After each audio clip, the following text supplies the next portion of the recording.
Παιδιά, είστε οι τρεις detective. Εμείς είμαστε. Τυχεροί είμαστε που μας βρήκατε. Ήξερα που πρέπει να πάω. Είμαι ένας Έλληνας μάγος. Γράφω Chris. Γιατί ήξερες που είμαστε. Είναι μια μακριά ιστορία. Ελάτε, μπείτε μέσα. Θα σας πάω στο Wishingport. Μπείτε, με χαρά. Ευχαριστώ. Πώς βρίσκεσαι πίσω στο σκοτάδι. Ξέρω τον τόπο εδώ.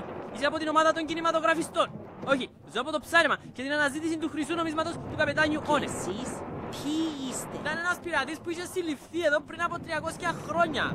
Η κυβότιο που είχε αποθηκεύσει τον θησαυρό του ήταν όμως άδικη. Έθαψε τον θησαυρό του. Κανείς δεν ξέρει. Το χρυσό είχε εξαφανιστεί. Πριν εκτελεστεί από αυτήν, φέρετε να φώναξε. Έχει! Ο Νέπτουνας έχει τους χρυσούς του βλόνιους σφιχτά στην κράτησή του και θα τους κρατήσει μέχρι να αποφασίσει να τους επιστρέψει ελεύθερα. Έχετε βρει ποτέ χρυσό? Ναι, αλλά όχι πολύ. Το νησί των φαντασμάτων είναι τώρα ακριβώς Είδες, πίσω Φώτα? μας. Αυτό είναι ένας καρουσέλ που γυρίζει. Εκεί! Το φάντασμα του καρουσέλ πρέπει να είναι αυτό. Είναι ένα κορίτσι με άσπρο φόρμα. Χρήστο, γύρισε το σκάφος.